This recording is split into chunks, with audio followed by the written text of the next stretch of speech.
Olá, estamos começando Cidadania, um programa sobre o cidadão e os seus direitos. E você que nos acompanha sabe que nós temos toda quinta-feira, 7 horas da noite, um programa inédito aqui na TV Câmara, canal 23.2 da grade da TCM. A gente sempre busca trazer informações sobre os mais variados aspectos, mas também sempre abordando questões jurídicas, direitos e deveres para que você fique sempre bem informado e saiba atuar na sua comunidade.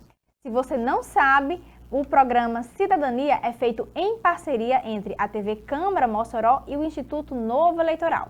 O Instituto é focado no direito eleitoral e no direito partidário. Então, se você gosta dessas áreas, ou se você é cidadão e gosta de se manter bem informado sobre a política, você pode acessar as redes sociais do Novo Eleitoral e ficar por dentro de tudo o que acontece no direito eleitoral e no direito partidário. E como eu sempre venho enfatizando aqui, esse ano nós teremos eleições gerais e por conta disso, o Novo Eleitoral sempre está trazendo lives sobre temas bastante interessantes e com autoridades no assunto para deixar você sempre atualizado sobre o que está acontecendo na política e na legislação brasileira.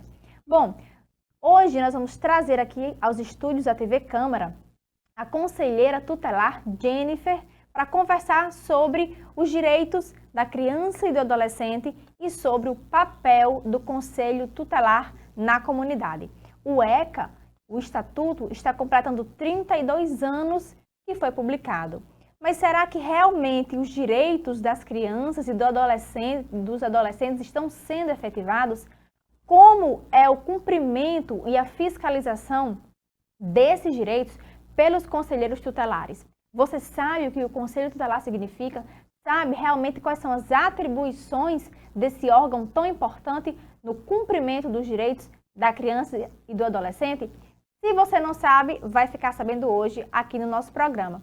E se você sabe, é sempre uma oportunidade para atualizar sobre o que está acontecendo na cidade e também para avisar a um colega, a um parente que não sabe sobre esse tema. Então, dá tempo, liga para alguém que é importante, que precisa saber sobre esse tema, convida ele para assistir o programa de hoje, porque eu vou fazer um breve intervalo, mas daqui a pouco eu volto com a nossa convidada para debater sobre o ECA e o Conselho Tutelar. Estou aguardando vocês daqui a pouco. A gente volta já.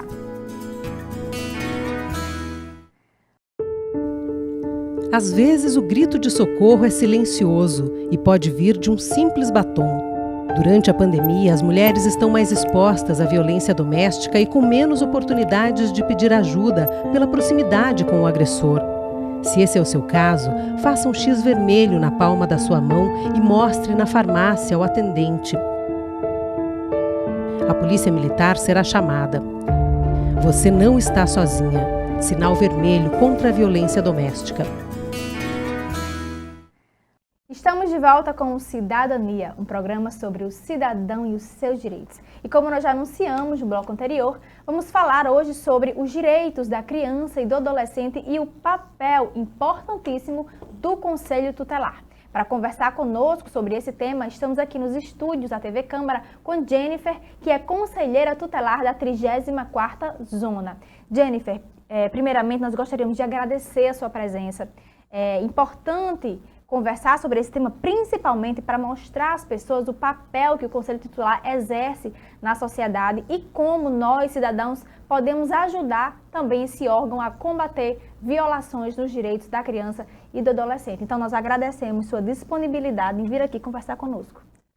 O Conselho Tutelar fica extremamente agradecido por esta oportunidade em estar aqui mostrando o nosso papel, mostrando a nossa estatística, em que é realizada de 3 em 3 meses. Então, queremos agradecer mais uma vez por esta oportunidade em podermos apresentar o nosso trabalho aqui para toda a sociedade.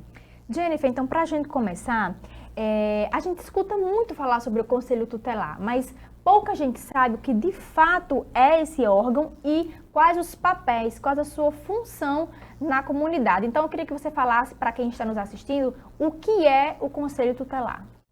Pronto. Infelizmente, hoje, apesar dos 32 anos do ECA, do Estatuto da Criança e do Adolescente, ter sido criado, ainda há muita desmistificação que precisa ser esclarecida à sociedade.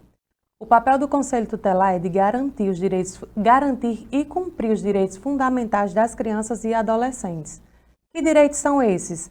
Direito à vida, à saúde, ao lazer, esporte, educação, à liberdade, entre outros. A profissionalização também, estando legalizado. Então, nós servimos para isso, para garantir esse direito. Jennifer, e em relação ao conselheiro tutelar, como você chegou a esse cargo na comunidade? Como quem está nos assistindo, que tem interesse em atuar também no conselho, pode chegar ao cargo de conselheiro tutelar? Pronto. Existe um processo de escolha que é nacional. De 4 em 4 anos é feita uma eleição, onde primeiro você faz a sua inscrição, existe uma prova sobre o Estatuto da Criança e do Adolescente, em seguida vai ter a eleição, que é anual, acontece no mês de outubro, em que qualquer cidadão que tenha o título de eleitor, ele pode se dirigir até as escolas, né, que são apresentadas para ter a eleição do Conselho Tutelar. Existem umas regras, né, para você se inscrever, e o processo de escolha é feito através do voto, onde toda a sociedade pode estar se dirigindo no mês de outubro, de 4 em 4 anos, para fazer o processo de escolha e escolher o seu candidato, o seu conselheiro, que vai representar a sua comunidade, o seu bairro. Então, quer dizer, Jennifer, que para muitos cargos do poder público, existem cargos técnicos, que você precisa passar por um concurso público de provas e títulos, e existem também cargos de livre nomeação e exoneração. No caso, para o conselheiro tutelar, não se encaixa em nenhum desses dois casos.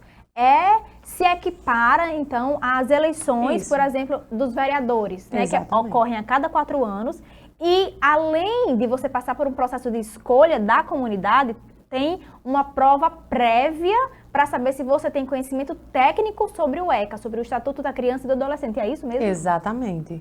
É feito primeiro uma análise, né, nas suas documentações, né? Há uma série de requisitos que têm que ser preenchidos. Entre eles, você ter que comprovar que você teve mais de um ano, se eu não estou enganada, 2 anos, certo, de comprovação que você tenha feito alguma ação que trabalhe com alguma criança e adolescente, certo?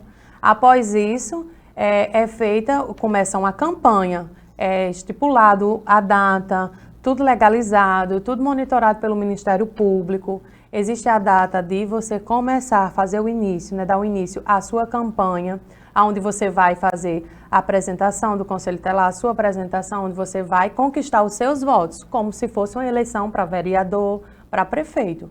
Após isso, no mês de outubro, é estipulado o dia, a data certa em que vai haver a eleição. Aqui em Mossoró existe um Conselho Tutelar com 2 colegiados, que é o da 33ª Zona e 34ª Zona. Eu faço parte, né, represento o Conselho Tutelar da 34ª Zona. Mossoró é dividida por 2 áreas, que é a 33 e a 34. Estamos localizados no mesmo endereço, juntos na mesma sede. Jennifer, em relação a esse processo de escolha, como nós já falamos aqui, equipara-se a uma eleição para candidatos políticos. Nós sabemos que no nosso Tribunal Regional Eleitoral, nós temos também a 33ª e a 34ª Zona.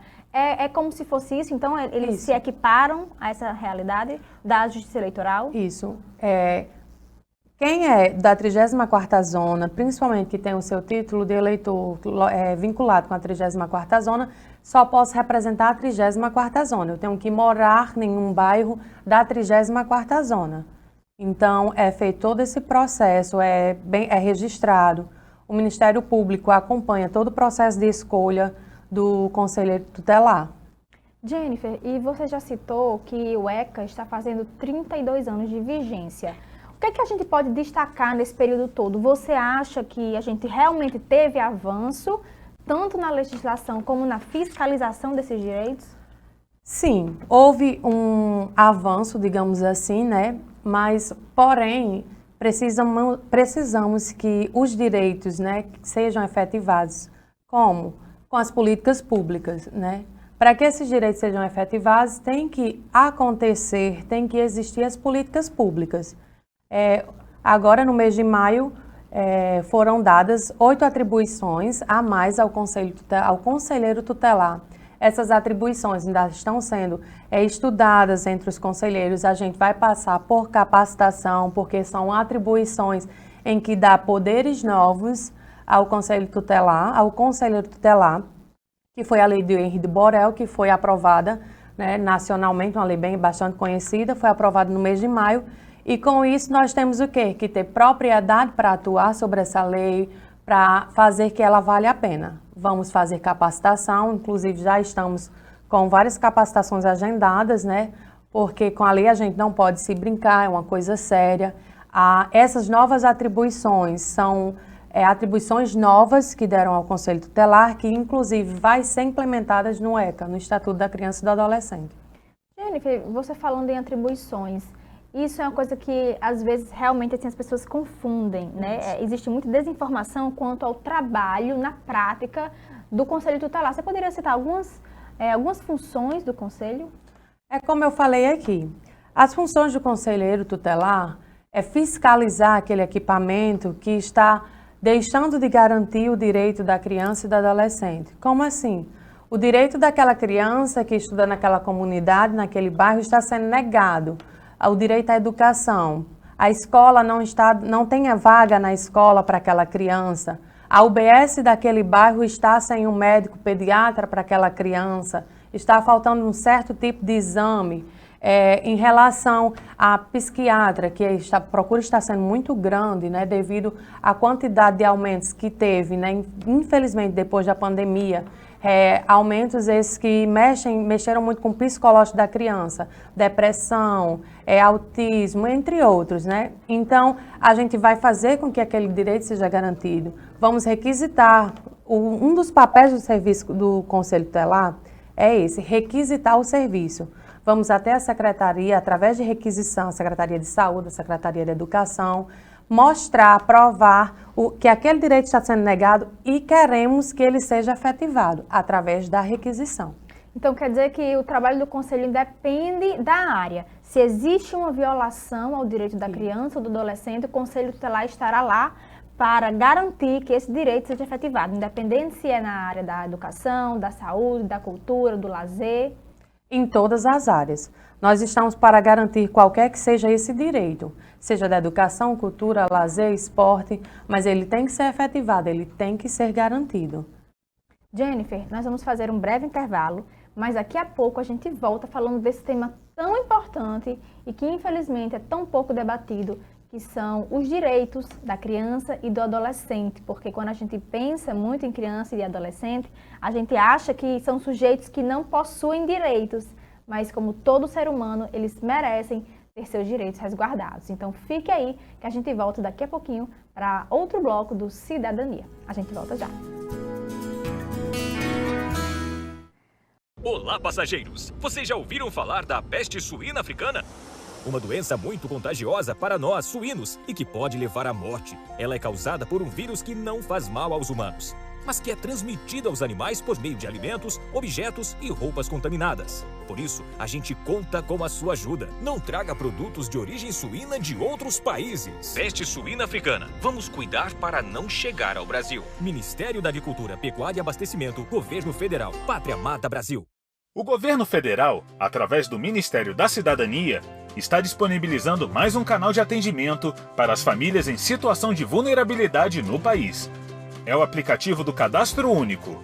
Agora, na palma da sua mão, você poderá acompanhar sua situação, verificar os benefícios que recebe, atualizar informações e acompanhar oportunidades. Tudo isso de maneira simples e rápida. Mas lembre-se, o cadastro de sua família tem que estar sempre atualizado. Ao acessar o aplicativo do Cadastro Único, você poderá consultar seus dados cadastrais, conseguir o comprovante de cadastro e acompanhar os benefícios recebidos por sua família. Com o aplicativo, você poderá receber notificações e informativos muito importantes. E não é só isso! Você também poderá atualizar o cadastro por meio da confirmação dos dados já cadastrados. Ainda não faz parte do Cadastro Único?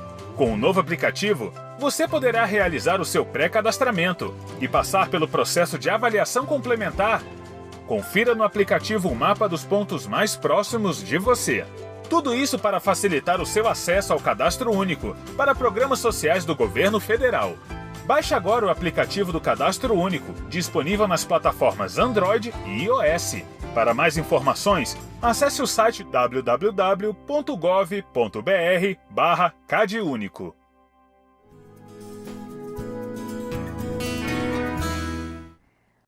Estamos de volta com o Cidadania, conversando com Jennifer, que é conselheira tutelar da 34ª Zona, aqui em Mossoró.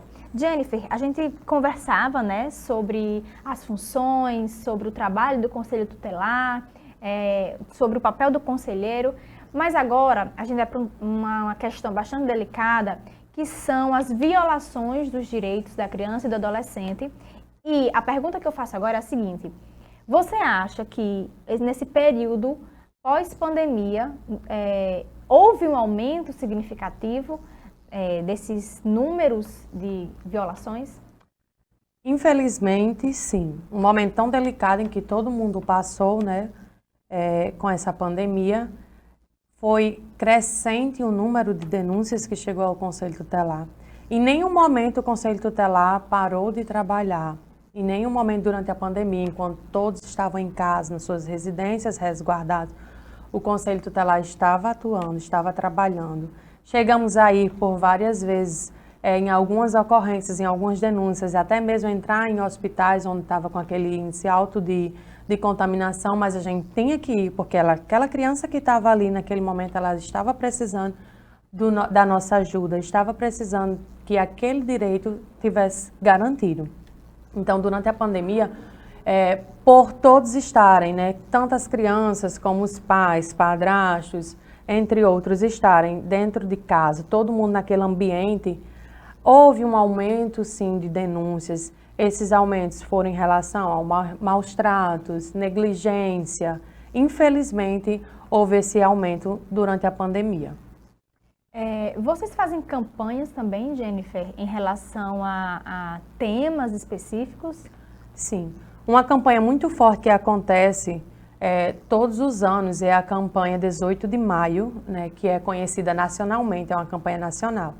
O 18 de maio não é só o dia 18 de maio, esse dia é o dia D, mas durante todo o mês de maio o Conselho Tutelar, junto com um comitê, aqui em Mossoró, existe um comitê de rede de cuidados de proteção da criança e adolescente vítimas ou testemunhas de violência.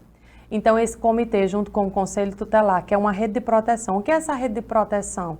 É o CRAS que está lá no bairro, é o CREAS que atende também, é a UBS, é a escola. Então, toda essa rede de proteção, no mês de maio, principalmente esse ano, intensificamos a nossa campanha, que é contra o abuso e exploração sexual de crianças e adolescentes. Infelizmente, depois da campanha, houve um aumento de registros de casos de abuso sexual no Conselho Tutelar.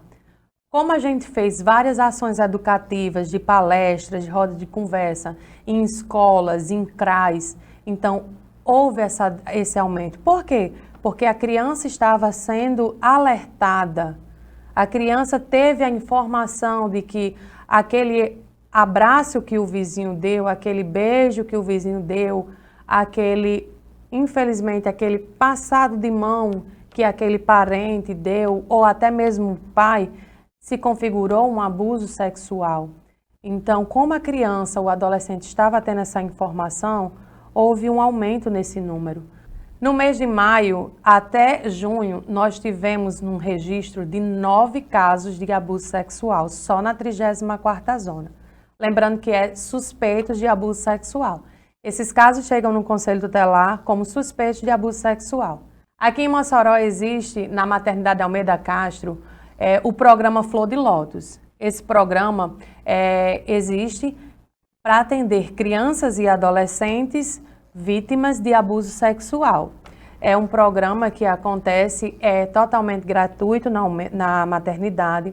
A criança e o adolescente que estiver sendo abusada, aliciada ou supostamente abusada, a mãe, o responsável pela essa criança, pode ir até a maternidade, vai fazer todo o atendimento, é muito restrito, é sigiloso. Lá existe uma equipe de profissionais que estão prontamente para atender a esta vítima, com assistente social, psicólogo, ginecologista, pediatra. Então, é toda uma equipe que está pronta para atender.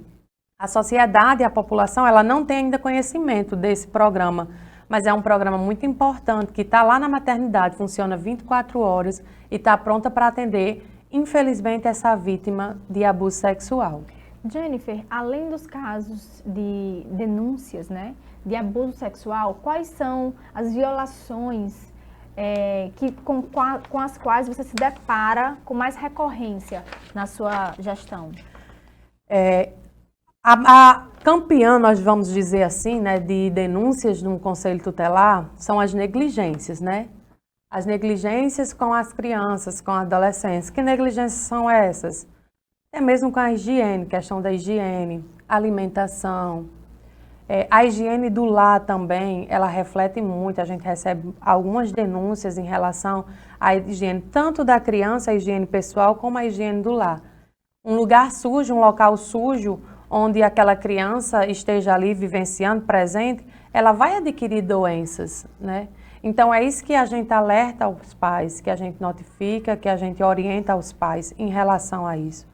Existe também em relação conflito familiar, supostamente abuso sexual, agressão física, entre outras. E em relação à faixa etária, assim, existe uma faixa etária em que você recebe mais denúncias, uma criança mais nova, ou então aquela criança que já está entrando na fase da adolescência? Sim, existe. Infelizmente, durante esses últimos 2 anos, nós notamos uma caída no número, né, em relação à idade das crianças.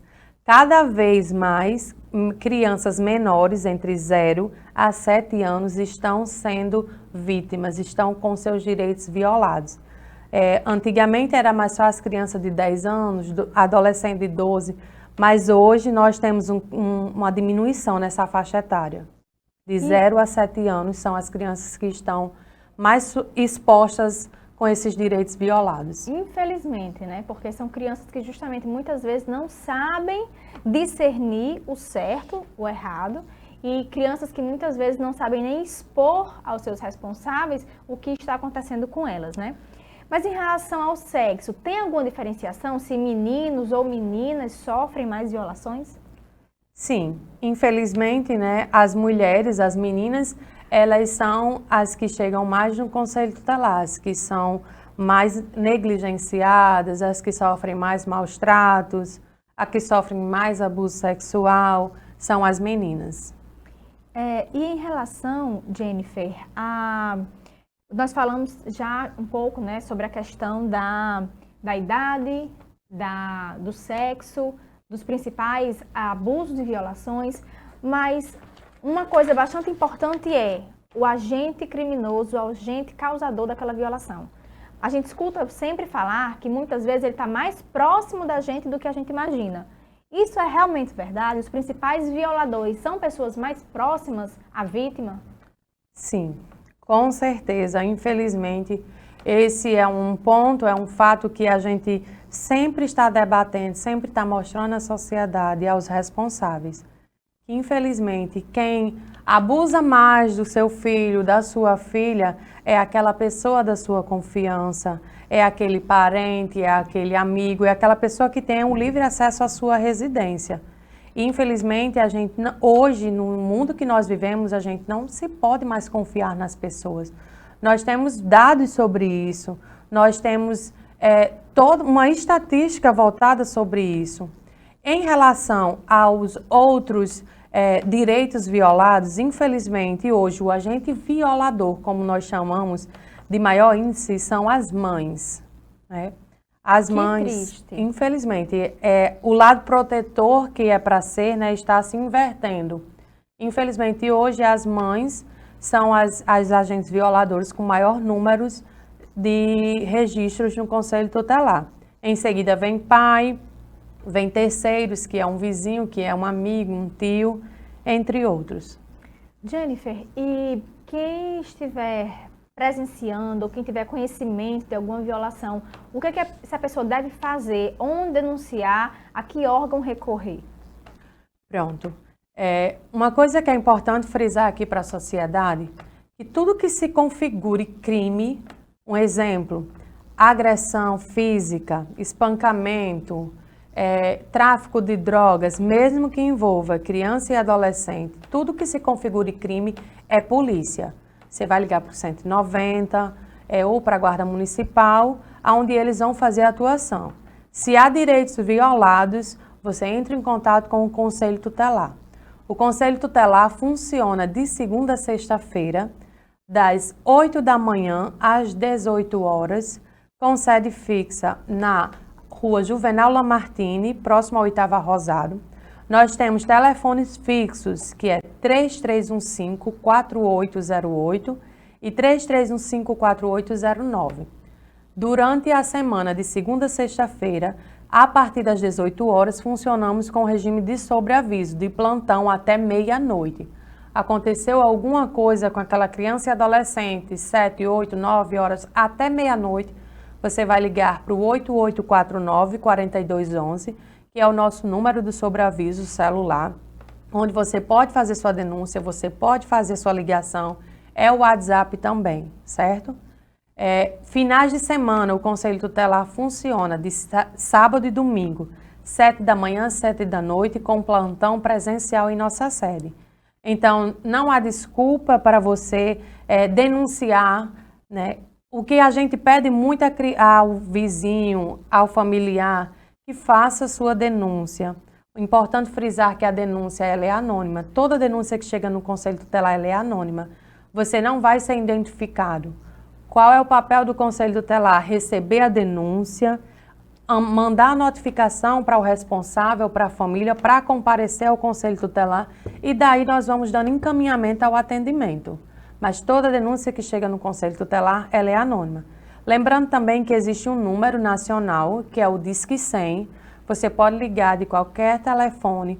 A chamada não precisa ter crédito, a chamada é totalmente gratuita, você não vai se identificar, só vai passar a denúncia, os dados corretos, que é nome da pessoa, que está da vítima e o endereço.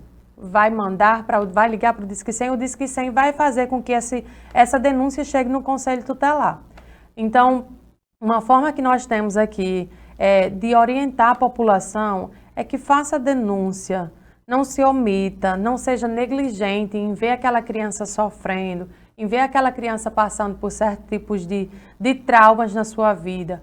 Você fazendo a denúncia, terá a chance daquilo não se repetir, terá a chance daquela criança ter um futuro digno, um futuro melhor para ela. Então, faça a sua denúncia, ela é anônima e o Conselho Tutelar irá atuar para que aquele direito daquela criança e adolescente seja garantido. Jennifer, uma última pergunta bem objetiva para a gente finalizar o bloco. Chegando a denúncia, vocês enviam notificação, como você falou. Se o agente violador comparecer ao conselho ou se não comparecer, quais o encaminhamento? Vocês enviam para o Ministério Público? Sim. Nós enviamos a notificação à família, certo? A família não comparecendo, nós enviamos a segunda vez. Se não comparecer de jeito nenhum ao Conselho Tutelar, nós encaminhamos para o Ministério Público, onde vamos representar aquela família, certo? Nós temos esse poder. Qual que é a representação? É encaminhar para o Ministério Público, informando qual foi a denúncia que nós recebemos e que aquela pessoa não se fez presente e nem justificou.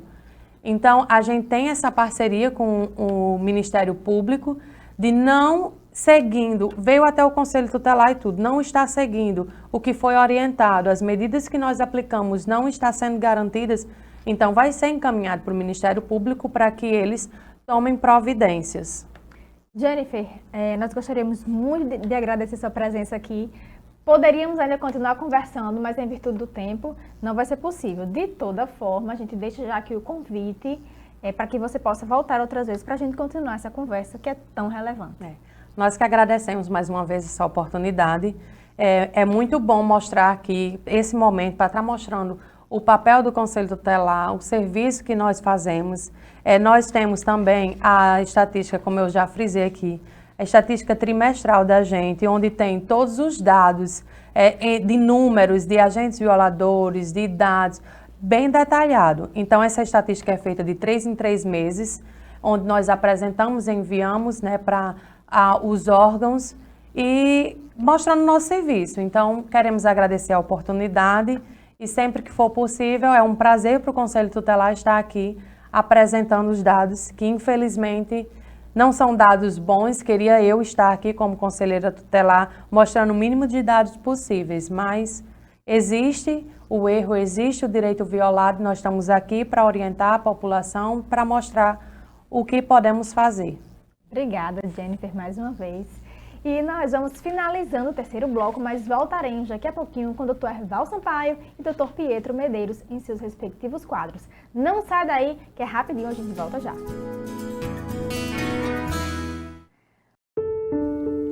Às vezes, o grito de socorro é silencioso e pode vir de um simples batom. Durante a pandemia, as mulheres estão mais expostas à violência doméstica e com menos oportunidades de pedir ajuda pela proximidade com o agressor.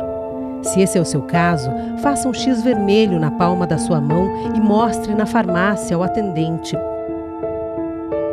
A polícia militar será chamada. Você não está sozinha. Sinal vermelho contra a violência doméstica. Estamos no quarto e último bloco do Cidadania e, como você já sabe, nós vamos trazer aqui os nossos colegas Dr. Erval Sampaio e Dr. Pietro Medeiros, sempre trazendo um tema, uma atualização na legislação, um conhecimento sobre questões jurídicas e também sobre atualidades para você ficar bem informado. Então agora nós vamos direto para o quadro Em Pauta com o Dr. Erval Sampaio.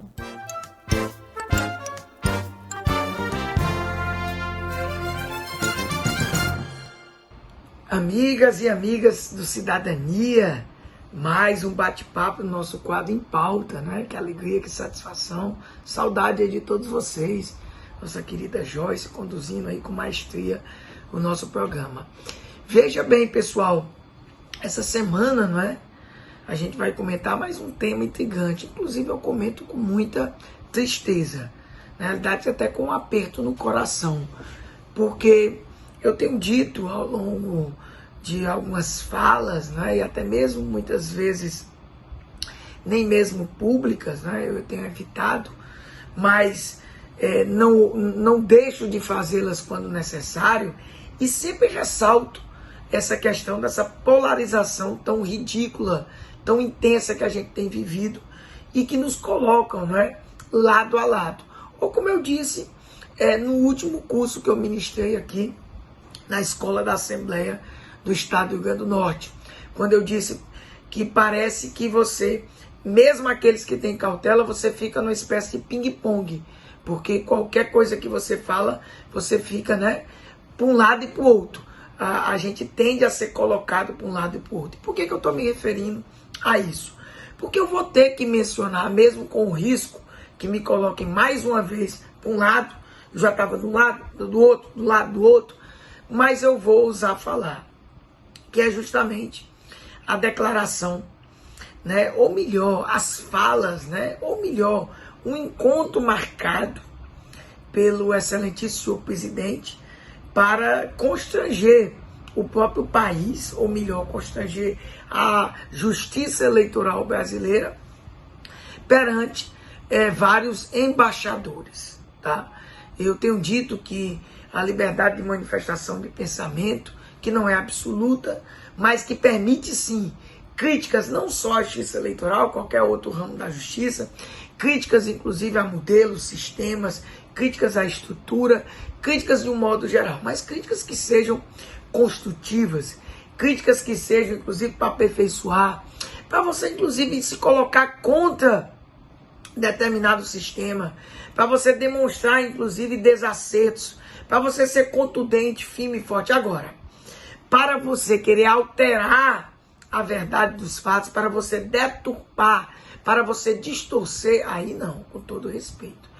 E aí, com esse mesmo respeito, parece que aí tem algumas distorções. Primeiro, a distorção de que, dando a entender que desde 96 para cá, as próprias urnas eletrônicas, ou o sistema como um todo não é auditável ou não sofreu auditagem ao longo desses últimos anos. Ora, pelo amor de Deus, eu sou juiz eleitoral hoje, participei de várias eleições e é totalmente auditável, inclusive com a participação de vários experts, né? Com a participação de uma comunidade científica, de pessoas que entendem, inclusive, claro, que tudo é falível, mas quem, evidentemente, os famosos hackers que foram analisar, que viram, que participaram, que ainda participam, que estão fazendo testes, que agora mesmo a Justiça Eleitoral, por pressão ou não, da forma pelo qual o presidente vem criticando e tentou modificar através do devido processo legal e colocar o voto impresso e não conseguiu no Congresso, que aí sim o Congresso poderia mudar o que é desnecessário, mas você poderia fazer para aperfeiçoar.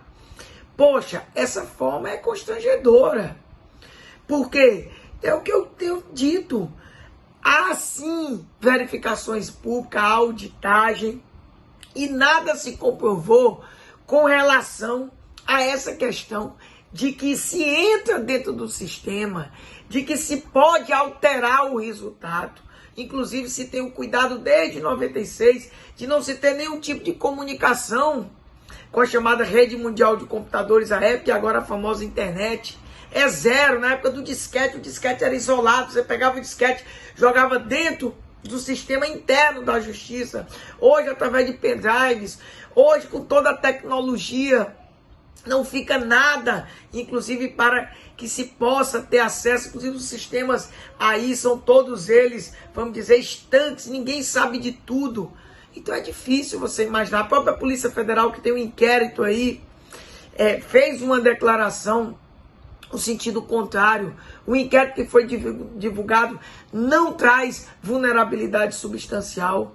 Aí fica essa situação, esse constrangimento, inclusive que os próprios deputados e senadores passaram a época de querer fazer fina força o voto impresso. Então, com todo o respeito que eu tenho à Sua Excelência o Presidente, e sequer, como fiz no texto, não vou aqui ousar dizer quais são os interesses, tá? Eu só acho que não é dessa maneira que a gente quer aperfeiçoar os sistemas. Claro que todo mundo quer mais segurança. Eu não tenho dúvida que o sistema anterior de papel e o sistema anterior antes dessa onda eletrônica, dessa onda de informatização, tinha muito mais fraudes, né?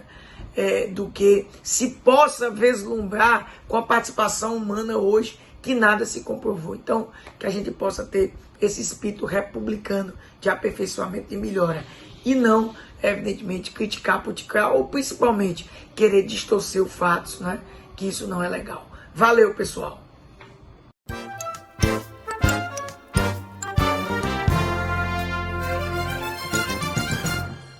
Obrigada, doutor Erval, por mais um pouco de conhecimento compartilhado. E agora nós vamos para o quadro O Povo Quer Saber, porque o povo sempre quer saber e sempre está indo lá falar com o doutor Pietro Medeiros sobre diversos temas. Ele sempre pesca um tema bastante interessante para levar conhecimento até você. Então, Pietro, agora é com você. Minha dúvida é com relações a... Nas provas da OAB não costuma muito cair jurisprudência. Cai súmulas tanto do STF quanto do STJ. Porém, contudo, todavia, entretanto, às vezes eu irei fazer alguns vídeos com alguma jurisprudência. E dentro da explicação da jurisprudência, eu vou apontar o que é que vocês devem estudar para a prova, tá bom? Como será o vídeo de hoje. Se você ainda não é inscrito no nosso canal, por favor, se inscreva, curta o nosso vídeo, comente e deixe sua sugestão. Imagine, meus amigos, a seguinte situação hipotética.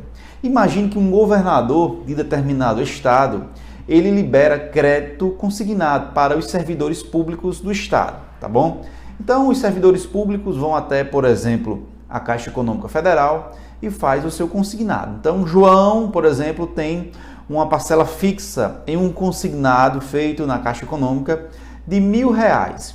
E esses R$1.000, ele é descontado do seu contra-cheque do governo do estado X, certo? Então, todo mês, quando ele recebe o seu contra-cheque, vem descontado lá R$1.000, tá bom? Beleza. Com o agravamento da crise econômico-financeira, o governador do estado X resolveu fazer o seguinte: ele resolveu pegar esses R$1.000 que é descontado do contra-cheque de João e ele resolveu pagar algumas contas do governo. Contas estas, por exemplo, decorrente da calamidade pública, por exemplo, do Covid, enfim, algumas demandas que apareceram no governo. E ele não repassa esses R$1.000 para o banco, tá bom? E aí João ficou lá, né, descontando os R$1.000 e ele lá trabalhando no estado, enfim.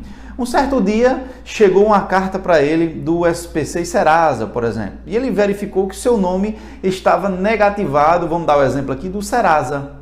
E aí ele foi verificar com o banco e percebeu que o governo do estado X não estava repassando para o banco os R$1.000. Ou seja, estava sendo descontado do contra-cheque de João R$1.000, porém o governador não estava repassando esses R$1.000 para o banco, ele estava utilizando para outras coisas.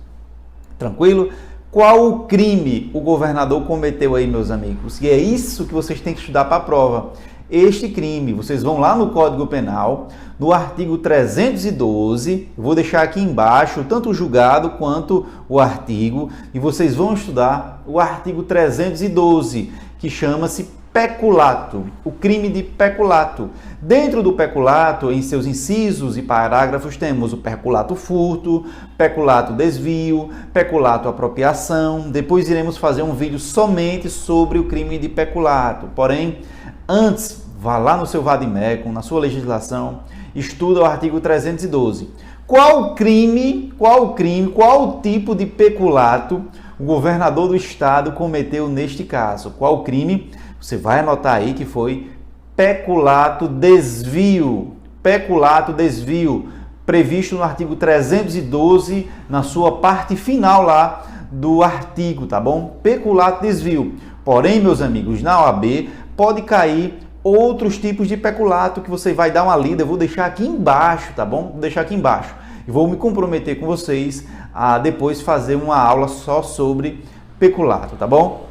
Então é mais um artigo que sempre está nas provas da OAB e de concursos públicos que você deve estudar, tá certo? E a pessoa que está no Serasa, com certeza terá o direito de entrar via judicial contra o governo do estado para reparar esse dano moral e, quiçá, até material, tá bom? Grande abraço, fique com Deus, estude que a vida muda e até a próxima.